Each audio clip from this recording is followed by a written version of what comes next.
tinggi main belakang. Rio, Rio, main depan. Jangan main ke belakang dan sampai. Andro main tengah, ada tengah Andro. Ini, bisa. Rio jangan terlalu lama Rio.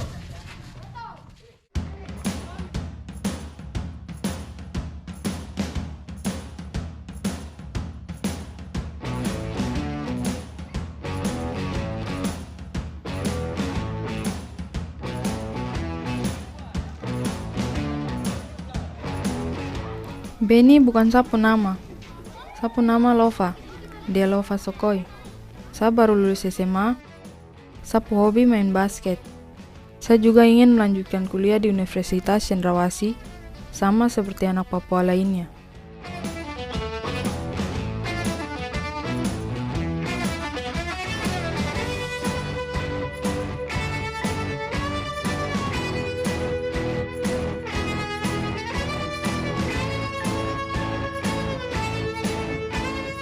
Panggil saja saya Sony. Saya pernah belajar geologi dan pertambangan di perguruan tinggi. Hari ini saya ada ikut peneguhan CD Jemaat di Gereja GKI Nomi Flavau Sentani. CD Jemaat itu sebagai tanda memasuki fase kedewasaan dalam tradisi keimanan Protestan.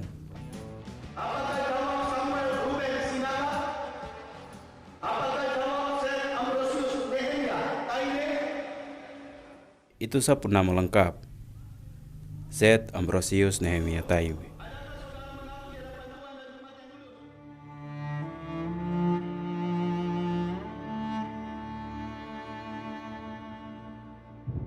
Kalau langit mulai mendung dan musim hujan mulai datang seperti sekarang ini, saya selalu ingat peristiwa banjir bandang di Sentani. Waktu itu 16 Maret 2019.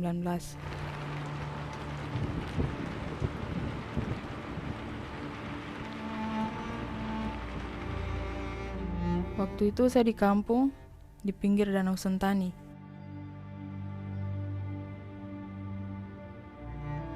Kitong memang tinggal di pinggiran danau, dan akibat banjir bandang yang bermuara ke danau, membuat volume air danau tambah tinggi dan meluap.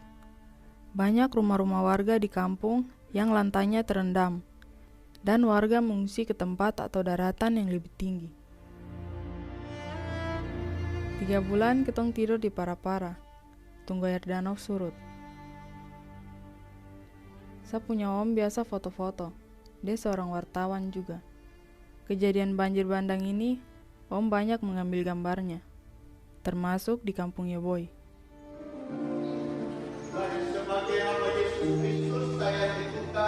Saat banjir bandang di Sentani 2019 lalu, saya masih kuliah di Makassar. Keluarga dong memang tinggal di daratan, tapi kondisinya lebih parah daripada masyarakat yang tinggal di pesisir Danau Sentani. Bahkan yang biasa terbang di udara saja telah lolos dari banjir bandang. Pesawat di Bandara Advent Doyo Baru terseret arus dari landasan hingga terdampar di pinggir jalan raya. Batang-batang pohon besar dari hutan siklop masuk ke kota. 72 orang tewas dalam bencana ini. 4.000 orang jadi pengungsi. Sebagian dimakamkan secara massal karena tidak ada identitas.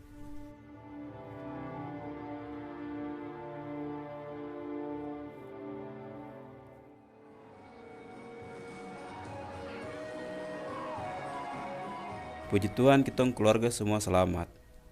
Tapi saya yang masih hidup ini ingin mencari tahu apa sebenarnya yang telah terjadi.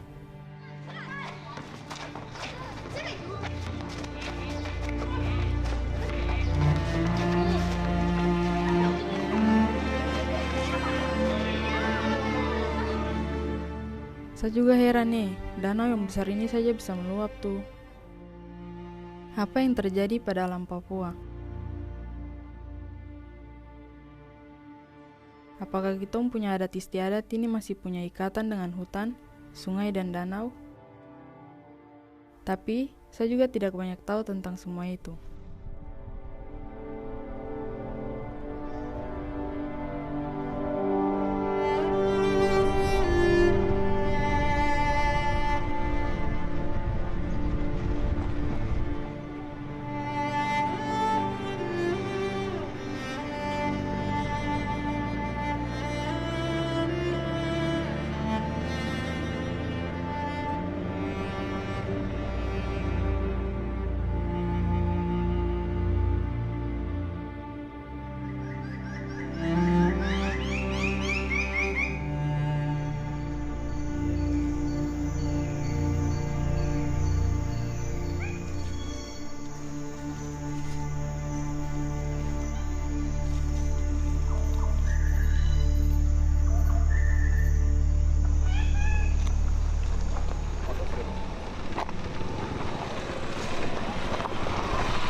Jadi di sini dulu ada rumah. Rumahnya ada satu, ada dua di sini.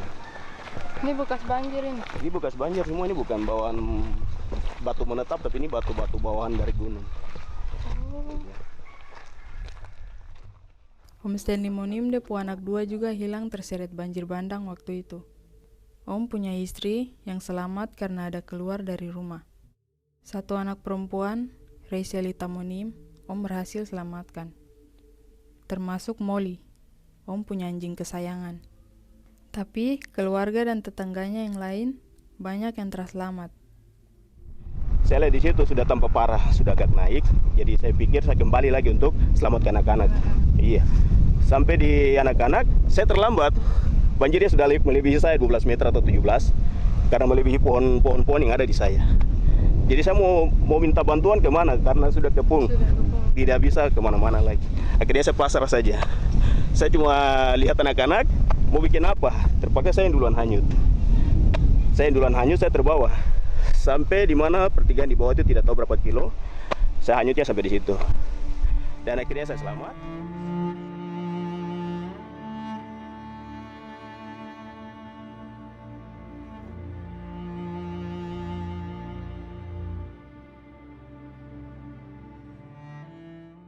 Banjir datang dari pegunungan Siklop, Kelurahan Hinekombe di Distrik Sentani, dan sebagian di bagian Doi Baru, Distrik Waiwu. Ini yang paling terburuk.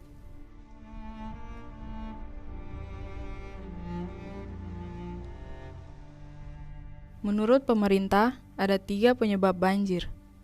Curah hujan yang tinggi, kondisi gunung yang curam, dan pembukaan hutan.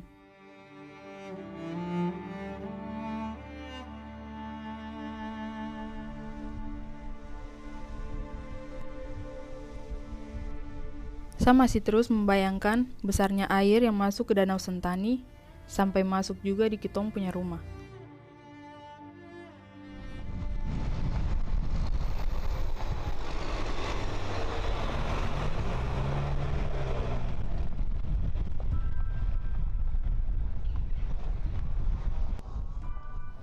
Sebagai anak Tabi, saya ingin lihat bagaimana kitong punya hutan.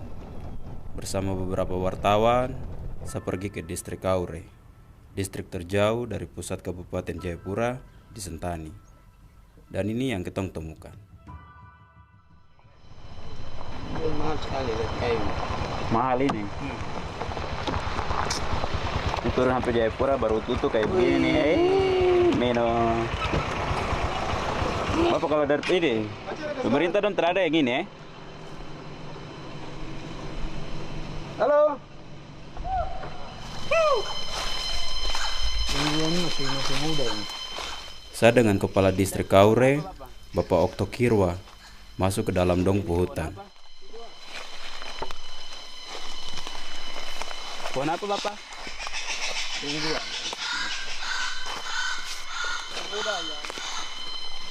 Masih muda nih bengkuan. Ini kayunya mahal. 1 kubi saja 4 juta. 5 juta, 4 juta. Kenapa biasa kerja ini? Ini 1 kubi uang apa? 4 juta nih, 5 juta. Mereka kayu mahalnya hanya ini saja. Para penebang atau operator gergaji mesin baru menampakkan diri setelah ada penjelasan dari kitong. Para penebang dong mengaku sudah mendapat izin dari pemilik tanah.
Pohon dep usia puluhan tahun tumbang dalam sekejap.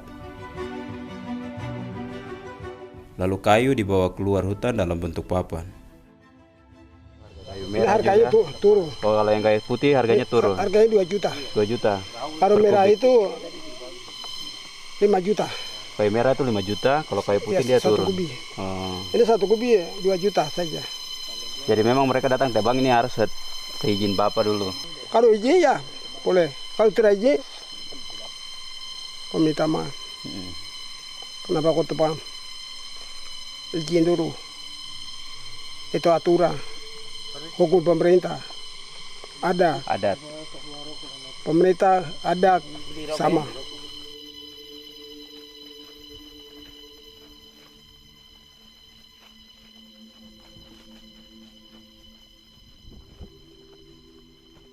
Kayak begini nih kita tidak akan ketemu di kota.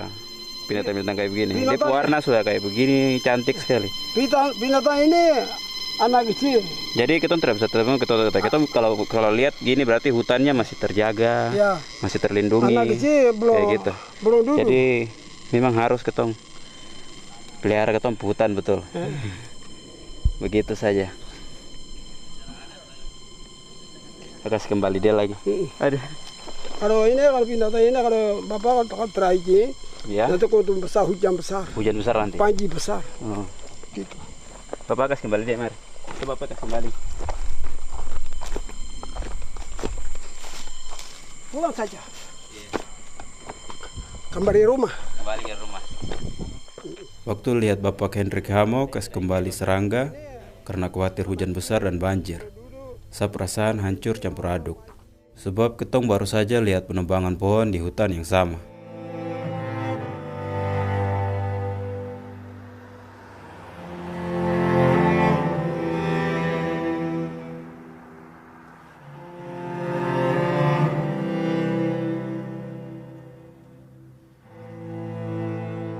Setelah ketong ikuti, kayu hutan itu digunakan untuk membangun salah satu rumah di perkampungan warga.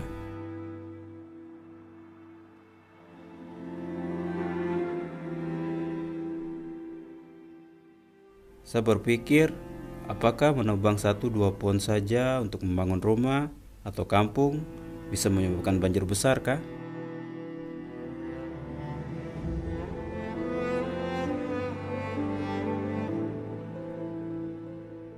Lalu saya lihat hutan yang sudah terbuka, bekas ditebang. Saya tanya Bapak Kepala Distrik dan stafnya. Ternyata hutan ini dibuka untuk tanaman jagung untuk pakan ternak. Dinas peternakan, di sana ada kelompok-kelompok ternak mungkin minta pakannya, kita bisa offer ke sana. Jadi kerjasamanya Jadi terkait sesama semua. dinas, ya. Jadi memang marketnya ketong belum. Ya belum Belum dapat sampai, ke situ. ya. Karena ini kita baru tanam sekarang sudah umur 1 bulan ini baru tanam.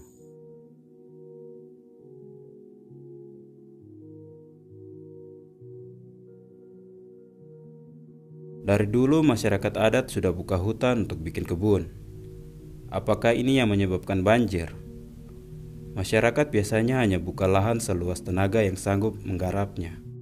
Kalau satu keluarga hanya ada 5 orang, dong tidak akan buka kebun sampai puluhan, apalagi ratusan hektar. Karena tidak ada yang mengelola atau menggarap kebun itu. Menurut saya, hutan tidak akan rusak hanya karena beberapa pohon ditebang untuk membangun rumah atau bikin kebun. Yang bikin hutan rusak adalah ketika pohon ditebang untuk diambil kayu dan diperjualbelikan dalam jumlah besar.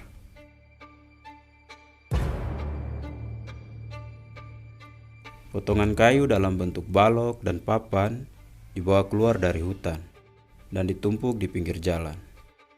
Seperti yang ketong lihat di jalan, di perbatasan antara Kabupaten Jayapura dan Kabupaten Sarmi.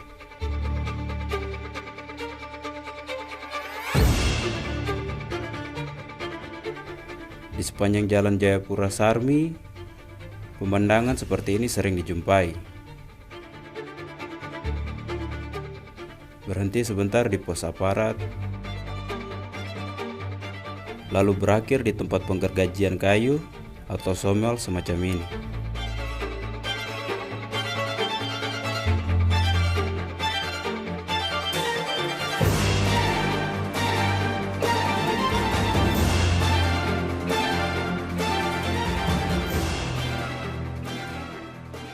Usaha kayu seperti ini biasanya untuk melayani permintaan lokal. Tapi ada juga kayu yang dikirim ke luar Papua dan tentunya dilakukan oleh perusahaan atau pemain yang lebih besar. Direktorat Jenderal Penegakan Hukum Kementerian Lingkungan Hidup dan Kehutanan amankan 384 kontainer berisi kayu ilegal. Kayu jenis merbau senilai lebih dari 100 miliar rupiah tersebut diamankan dari 2 tempat berbeda.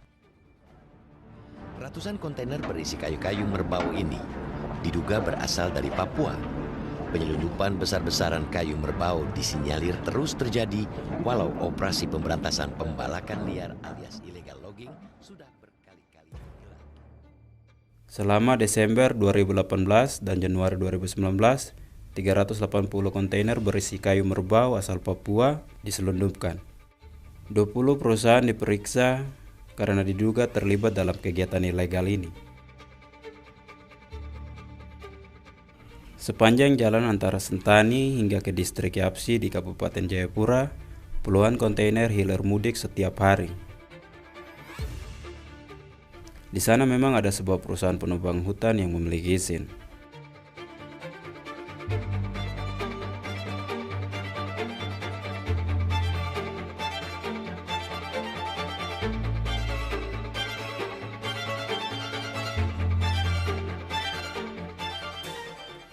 Kalau sudah mau sore dan gelap, banyak kontainer mulai menuju ke arah kota Jayapura. Saya ingin tahu bagaimana gambaran dan proses dong bawa kayu keluar dari Tanah Tabi.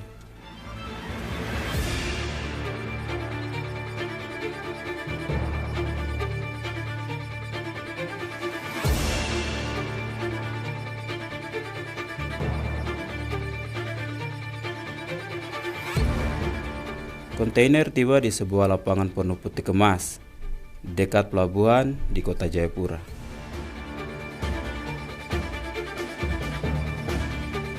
Lewat pelabuhan, kontainer-kontainer akan menuju Makassar, Surabaya, Jakarta, hingga sebagian akan diekspor ke luar negeri.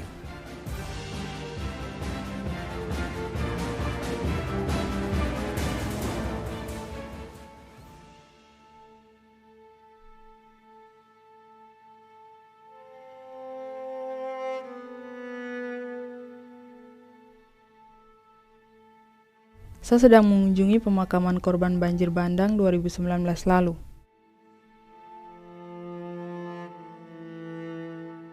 Saya selalu berpikir, apa yang harus kita lakukan agar peristiwa ini tidak terulang lagi. Saya pernah mengalami dampak banjir bandang dengan meluapnya air danau, dan kini tinggal di kaki pegunungan Siklop, merasa semakin was-was bahwa air bisa datang kapan saja dan merenggut semua yang kita cintai.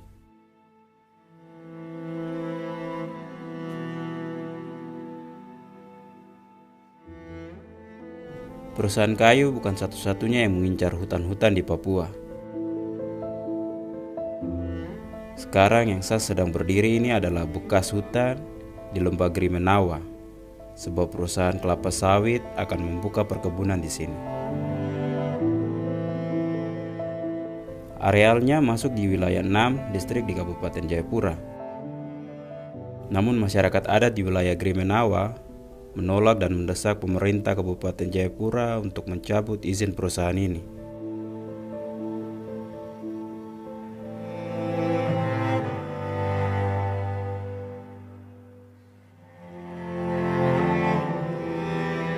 Bahkan setelah pemerintah membatalkan izin, perusahaan sawit ini dilaporkan masih beraktivitas.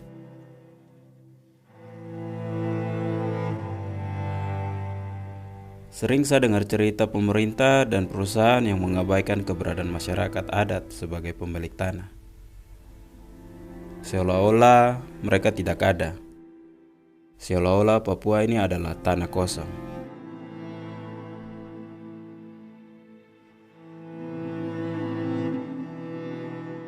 Tapi saya ingin menemui salah satu tokoh adat di sini dan mendengar secara langsung mengapa dong ingin mempertahankan hutan dan segala kehidupannya. Bapak bilang ada bikin pos-pos ya? Kita ke dalam tidak banyak suara ya. Oh, iya, suara. Jadi Nanti cahaya lampu juga. Kita harus kasih kecil suara, terus lampu harus dimatikan karena mengganggu. Saya sedang bersama Bapak Alex Y. Simon. Kenapa saya jadi ikut berbisik begini?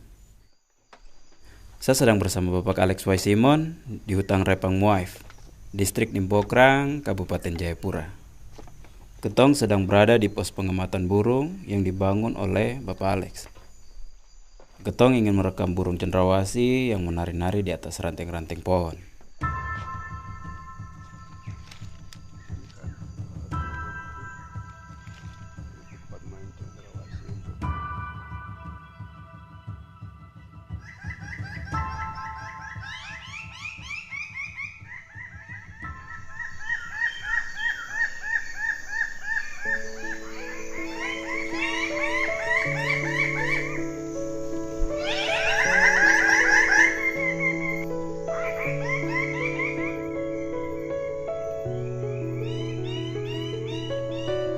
Pada tahun 2016, 9 kepala suku bersepakat menjaga dan mempertahankan 19.000 hektar hutan mereka untuk dilestarikan.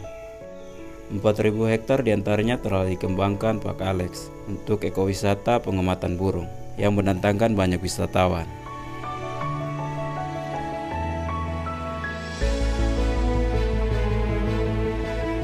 Di kawasan ini, kini terdapat 84 spesies burung, termasuk cendrawasih dan kakatua.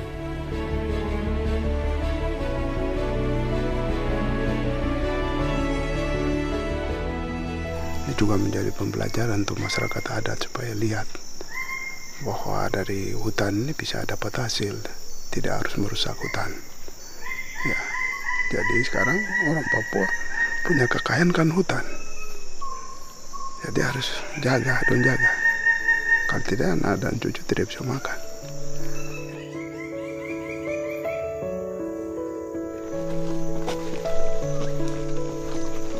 Bapak Alex bersama tokoh adat lain dan masyarakat Dong menolak dan menentang masuknya kelapa sawit dan perusahaan kayu di Dong Puhutan. Pada tahun 2017, Bapak Alex terima penghargaan Kapotarau dari pemerintah dan mendapat gelar pahlawan keragaman hayati dari negara-negara Asia Tenggara.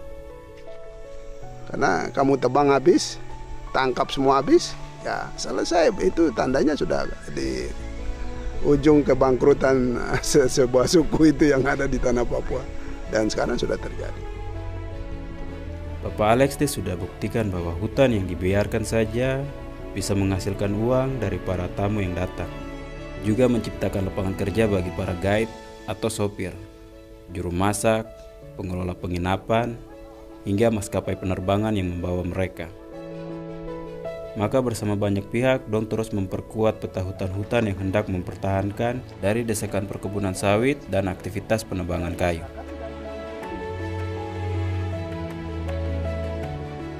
Pemetaan yang dilakukan bersama banyak lembaga ini akan membuat wilayah kelola adat mereka lebih kuat. Tapi saya juga penasaran, bukankah pembukaan hutan untuk sawit juga memajukan ekonomi, menciptakan lapangan kerja? Setelah hampir 30 tahun perkebunan sawit di Kabupaten Jayapura, seperti di distrik Kaure, saya jadi ingin tahu bagaimana kehidupan warga di sana.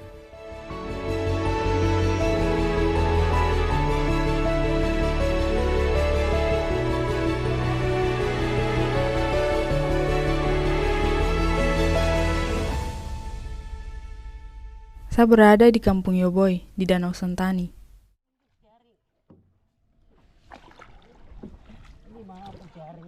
Pagi itu bersama Mamu Cetokoro, kita akan lihat hasil jaring ikan yang telah dipasang semalam.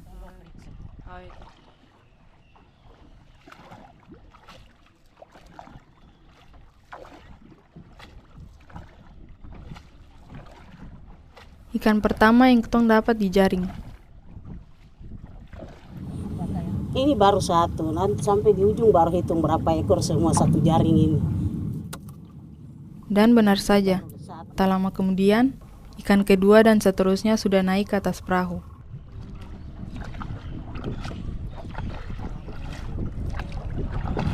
Mama lepas jaring jam berapa? Biasa jaring lepas kalau tidak ada hari Jam 4 sudah kayu. Bermalam. Kalau pagi jam-jam begini. Kalau angin jam 1 dari laut lepas.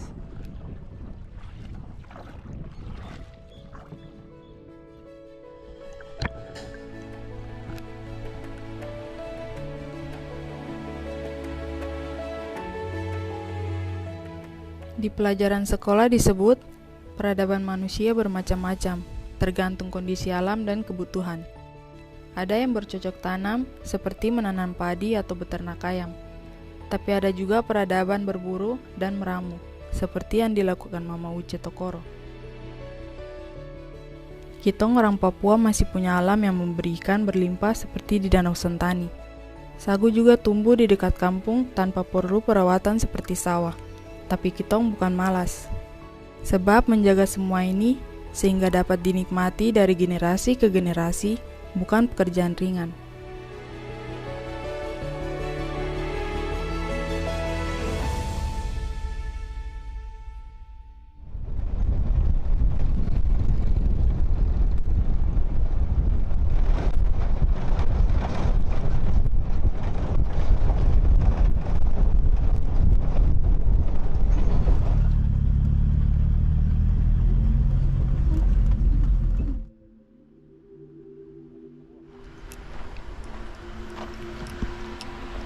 Kakak, Saya bersama Om Miki Masita, salah satu masyarakat adat yang punya tanah dekat perkebunan sawit di Kaure. Menurutnya, lahan untuk membuang sisa tandang sawit ini sudah berada di luar wilayah konsesi hak guna usaha atau HGU perusahaan sawit.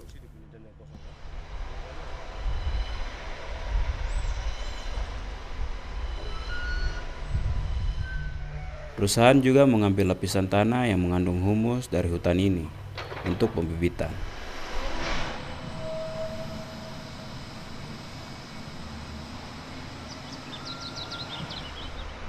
Saya sering bingung, perusahaan sudah menguasai 20.000 hektar lahan dan masih bertambah, tapi tidak punya lokasi untuk membuang sisa tandan atau mencari humus untuk tanamannya sendiri.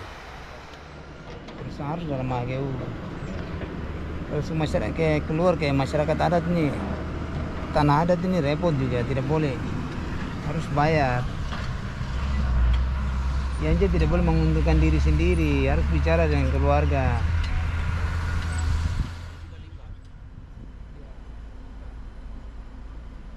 Ditemani Om Miki Masita, saya berbicara dengan sejumlah masyarakat adat yang telah 30 tahun hidup di perusahaan sawit. Perusahaan ini kini mengembangkan plasma atau perkebunan rakyat, tapi warga tak ingin tanahnya diambil lagi. Lagi pula, perkebunan plasma yang dikelola masyarakat seharusnya sudah dialokasikan sejak awal. Plasma sudah ada. Kita ini masih raba-raba, plasmanya ada di mana? Baru saya mau kasih lahan baru lagi. Mau siapa? Itu omong kosong. Plasma sudah ada. Yang di HGU itu cuma berapa kali berapa yang ada di pabrik itu. Saudara siapa? Yance sudah kasih. Itu tanah negara itu. Yang sudah di HGU-kan. Itu begitu, Pak. Bapak-bapak begitu. Itu Sinarmas lo tutup itu. 2 injak masyarakat, 2 injak saya kepala dari sini. Saya punya dagun jadi pelat kayak ular. Itu. Saya bisa bongkar. Saya orang murni yang bicara. Saya tidak pengemis di Sinarmas, tidak ada. Mau siapa? Makanya mau buka lahan baru kami tidak kasih. Karena menurut data yang kita temukan itu, yang di dalam areal perkebunan untuk Sinarmas 2 punya lahan inti itu hanya 600 hektar saja di dalam. Yang lebih dari itu kebun rakyat. Orang bikin laporan ke pemerintah kalau mereka sudah menyelesaikan persoalan di dalam hutan adat. Nyatanya tidak ada plasma. Nyatanya tidak ada, Pak. Saya punya tanah berapa hektar kok belum bayar. Sedangkan saya juga belum dapat bagian. Kok saya pernah kasih berapa triliun untuk saya? Oh, enak saja. Itu begitu, Pak. Bapak-bapak yang datang. Yang saya alami itu yang saya bicara. Saya tidak dikenal. Walaupun saya orang Lere, orang Kaure. Saya lahir di sini. Saya punya tanah darah. Kenapa orang Sinarmas dia menyangkal saya? Memangnya kok siapa yang datang dari sana? Lu harus hormati saya. Selamat datang Bapak. Karena saya yang punya tanah. Saudara yang datang cari makan di saya punya bumi. Sawit memang menyerap tenaga kerja. Tapi sebelum ada sawit, ketong bukan pengangguran yang hanya tidur-tiduran terus dapat makan. Ketong harus berburu, memancing, menanam ubi, atau mengelola sagu agar bisa makan atau dijual. Tapi karena hutan dan sungai sudah berganti sawit, agar bisa hidup, masyarakat harus mencari uang untuk bisa makan dan memenuhi kebutuhan lain. Karena harus punya uang, mereka pun bekerja menjadi buruh di perkebunan sawit. Tapi seharusnya masyarakat tak hanya menjadi buruh, tapi menjadi mitra perusahaan lewat perkebunan plasma, atau bahkan ikut menjadi pemilik perusahaan, sebab mereka yang punya tanah.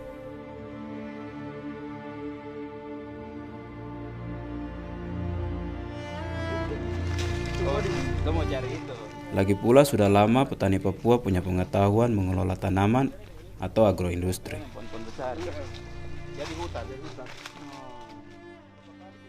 Petani di Gresik Selatan mengembangkan coklat organik untuk diekspor ke Jepang.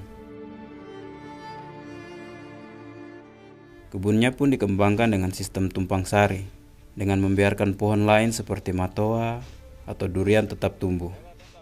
Metode yang sebenarnya tidak dianjurkan dalam sistem tanaman tunggal atau monokultur.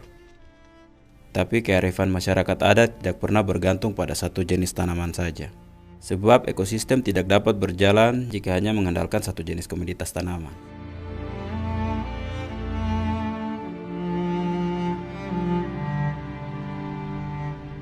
Ekonomi masyarakat adat memang berbeda dengan ekonomi perusahaan. Masyarakat Kampung Yoboi menolak saat ada perusahaan yang akan mengolah sagu mereka. Mungkin nanti dong dapat uang lebih banyak, tapi dong juga akan kehilangan banyak hal. Seperti hutan sagu, tempat bikin konten TikTok ini. Bukan, saya maksud seperti sumber protein yang tinggi ini.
Kalau kamu belum terbiasa, tidak boleh makan terlalu banyak, karena kamu akan alergi. Karena ulat sagu ini mengandung protein yang tinggi, badan bisa gatal-gatal.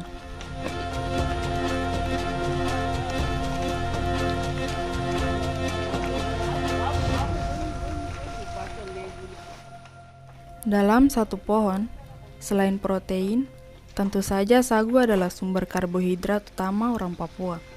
Meski sekarang sudah banyak yang makan nasi, terutama generasi seperti saya.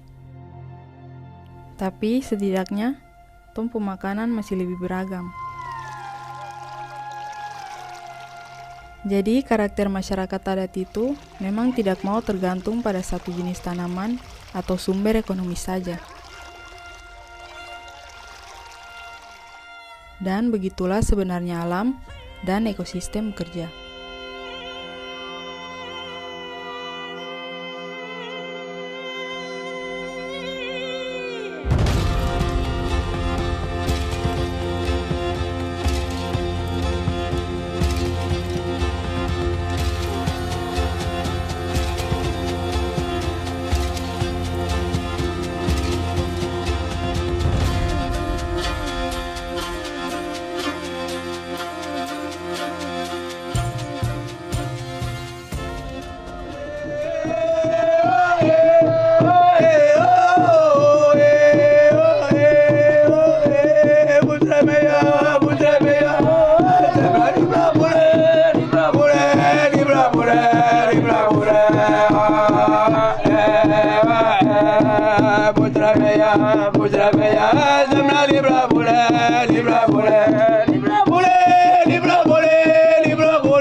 Sambil menikmati coklat yang ditanam dan diproduksi di Tanah Tabi, saya dengan kakak-kakak wartawan ingin ketemu Bapak Bupati dan mengajukan pertanyaan.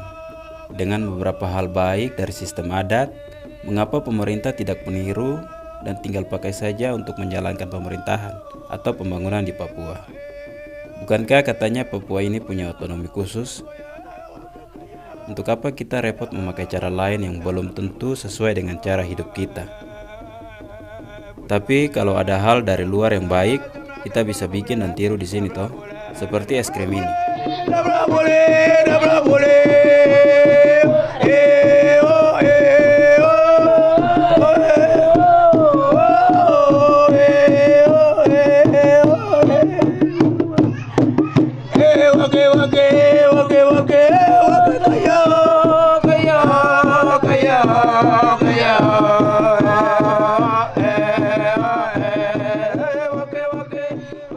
Sekarang orang pusing dengan persoalan di dunia ini. Sekarang sudah pemanasan bumi semakin panas, penyakit macam-macam keluar, orang banyak mati, orang pusing semua di kota. Bagaimana mengatasi ini? Semua ekonomi hancur karena kita salah menggunakan kewenangan yang Tuhan kasih. Nah, adat bisa jaga itu hanya di situ. Posisi kita sangat menentukan amanat. Bahkan sebelum saya tanya, saya sudah dapat jawaban dari Bapak Bupati Matius Awaitau. Ketika pandemi dan banyak orang menganggur di kota, mereka pulang kampung dan makan dari hasil tanah yang masih terjaga. Itulah salah satu sumbangan masyarakat adat, belum termasuk oksigen, air bersih, atau aneka binatang sebagai sumber protein yang tidak bisa dibikin oleh industri manapun. Pada tahun 2015, di Kampung Nekeibe, Distrik Revenirara, warga dan pemerintahan Kabupaten Jayapura mulai gerakan kebangkitan masyarakat adat dengan menetapkan Nekeibe sebagai kampung adat. Idenya sederhana, agar prinsip-prinsip adat dapat dijalankan di masyarakat untuk menunjang kehidupan ekonomi, politik, lingkungan, maupun sosial budaya. Maka sistem pemerintahan dan birokrasi juga harus dirombak dan kembali pada struktur adat. Wewenang kepala desa atau kepala kampung dikembalikan kepada otoritas adat, seperti Ondowafi, Ondofolo, atau Iram. Bersama kepala-kepala suku, marga, dan masyarakat lain, mereka lah yang menentukan rencana terhadap kampung mereka sendiri dan mengelola anggaran sendiri, bukan orang luar atau pemerintah pusat. Tapi ini juga bukan pekerjaan mudah, meski sudah berjalan 9 tahun. Karena orang selalu bicara yang anak-anak muda ini, adat ini kuno, adat ini tradisional. Sebenarnya tidak. Sekarang ini orang mau cari hal-hal yang unik sekarang. Ya. Untuk pariwisata ini harus kita pergi lihat di sini boleh bagus, indah sekali yang lain. Nah itu adat. Terjauh dari tempat Ketong bicara, ada tempat wisata bernama Kali Biru yang sering viral di medsos. Tempat dengan air sebening ini adalah bukti bahwa sistem adat telah bekerja dan melindungi. Air sebening ini bukan dihasilkan oleh perusahaan, atau bukan karena negara bikin taman nasional dengan pegawai-pegawai yang digaji. Ketong anak muda bisa menikmati semua ini karena tempat ini dilindungi oleh sistem dan masyarakat adat.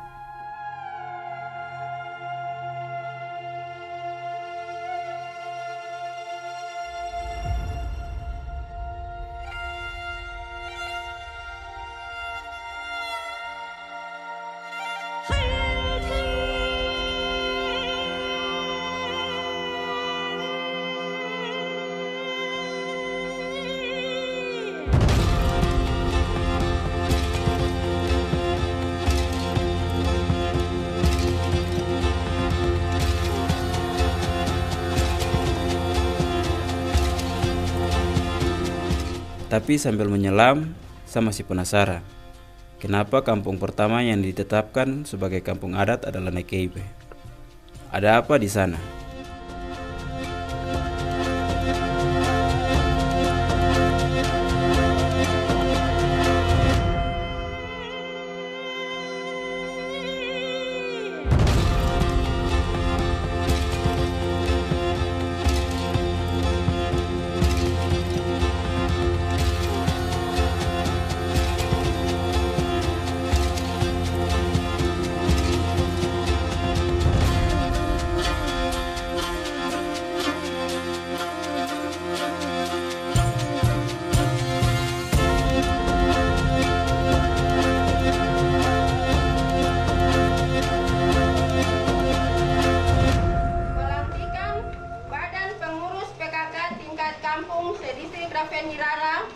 Rabu tanggal 5 Oktober 2022 segera dimulai.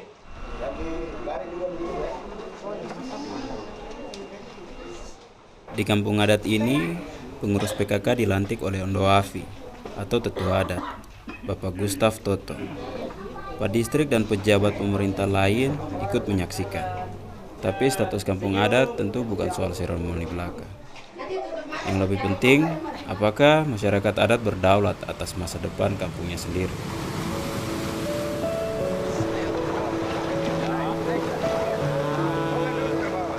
Bapak Ondoafi ajak saya untuk melihat kampung Nekeibe lama.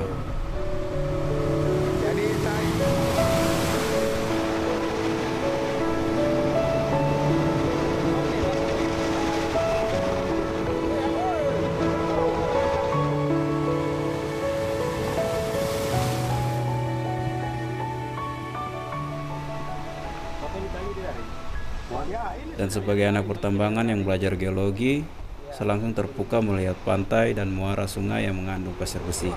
Apa namanya? Ya, pasir besi ini kita bisa lihat langsung dari danau langsung. Anak orang yang sekolah aja. Ini barang sudah yang kita pakai. Iya. Dari dalam tanah. Ini dari dalam tanah ya? Dari bumi. Ini besi ini kalau ini dia punya pasir besi. Terap sangka. 5 kilo juga tidak mampu. Biasa kalau di pesisir, ini dia bekas kikisan dari atas dari gunung ke bawah sampai ke muara. Tapi ini memang sudah di sini ya? Iya, sudah dari ini semua kalau tarik ini semua pasir besi. Dari dulu memang sudah ada. Dari dulu sudah ada. Maka nanti 6 bulan dubes kerajaan Inggris dulu itu, Belanda itu, dia datang ambil air saja. Kalau dia tidak ambil ini, disebut apa? Nanti periksa kan air ini belerang. Jadi belerang jawab kandungannya seperti apa? Air, air. Lewat air. Ini salah satu kekayaan alam yang paling banyak diincar. Dan hanya sistem adat yang kuat yang akan melindungi ini semua. Lagi pula, kekayaan alam bukan hanya bahan tambang. Saat berjalan ke dalam hutan rimba, saya menemukan yang jauh lebih berharga dari pasir besi.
Orang pikir ini slogan, ini bukan penjaga. Jadi bukan kita mau menyembah dia, tapi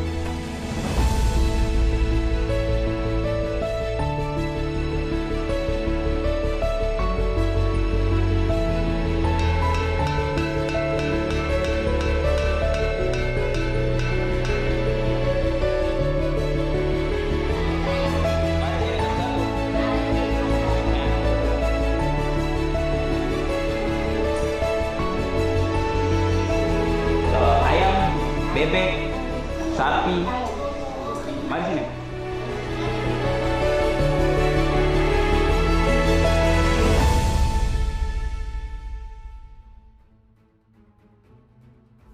Bahasa lokal tidak boleh punah. Meski sekolah ini belum mengajarkannya secara resmi, tapi anak-anak sekolah mulai dikenalkan dengan simbol-simbol adat Papua.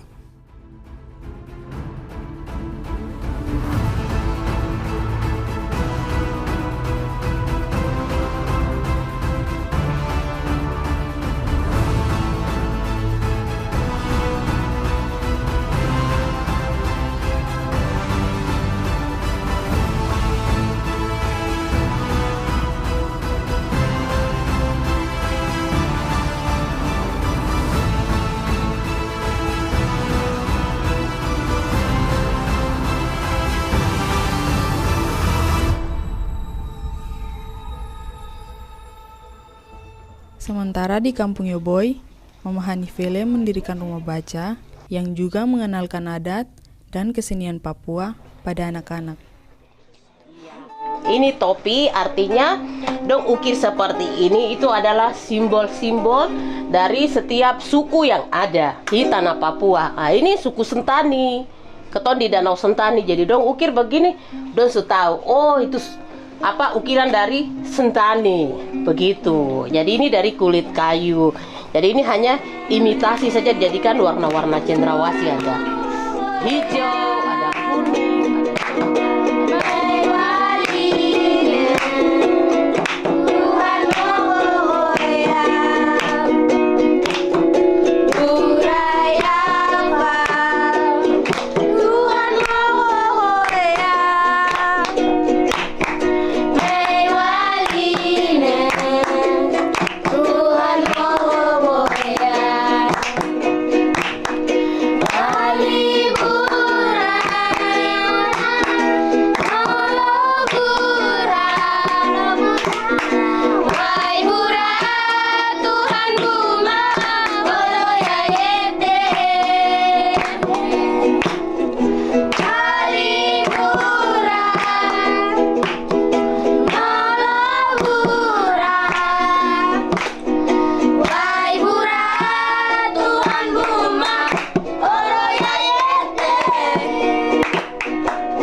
Apakah ini semua yang disebut kebangkitan masyarakat adat?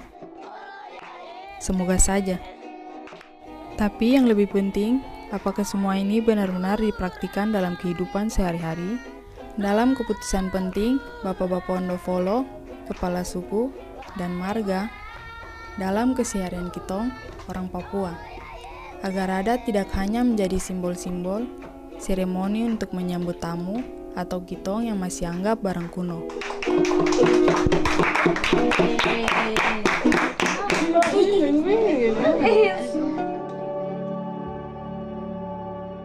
Sistem adatlah yang membuat Mama Uce Tokoro tetap memiliki mujair yang berlimpah di Danau Sentani. Salah satunya karena ada orang-orang semacam Victor Wali yang mempertahankan membuat sasi dalam bentuk rumah ikan atau rumpon.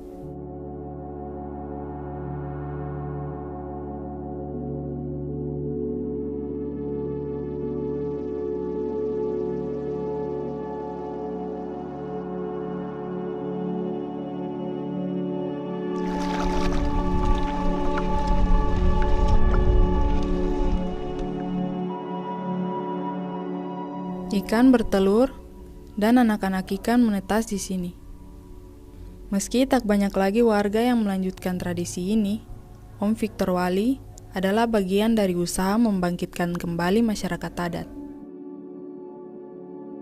Saya memulai perjalanan ini sebagai salah satu anak sentani yang menjadi korban banjir bandang Jayapura tahun 2019. Seperti anak muda lain, saya juga menganggap adat adalah barang kuno yang tidak menarik seperti TikTok atau IG Story. Tapi pelan-pelan, saya mata mulai terbuka bahwa segala hal yang seru di TikTok dan IG Story tentang keindahan alam, tentang gambar-gambar seru, atau tentang kuliner, foto-foto close-up makanan untuk dipamerkan di media sosial. Semua ada karena memang ada yang menjaga dan melestarikan. Dan mereka yang ikut menjaga ini, kadang kita sebut kuno atau ketinggalan zaman. Tapi apakah kehidupan masyarakat adat memang seindah yang digambarkan di film-film dokumenter macam ini? Bagaimana dengan ini? Ada kau angkat coba kakak lihat. Oh iya, mau pergi cari.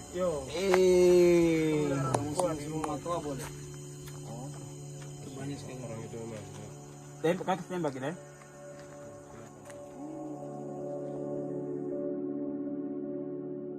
Pertanyaan yang sama saat saya melihat masyarakat adat menebang sebatang pohon di pedalaman Kaure di awal perjalanan ini.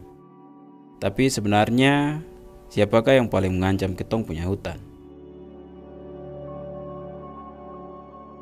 Kakatua dilindungi karena dia ditetapkan sebagai binatang langka. Tapi kira-kira mana yang paling membuat kakatua cepat punah? Warga yang membunuh secara terbatas untuk konsumsi sendiri, sehingga memberi cukup waktu kepada habitat kakatua untuk pulih dan berkembang biak kembali. Dan ini sudah dipraktikkan ribuan tahun. Atau seluruh ekosistem dan ruang hidup kakatua yang berakhir dalam skala seperti ini.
sebagai anak muda Tabi, sebagai orang Papua, sebagai warga masyarakat adat, tidak akan pernah melupakan mereka yang terbaring di sini, para korban banjir Jayapura. Mereka telah menjadi pengingat ketong semua untuk selalu merawat kehidupan.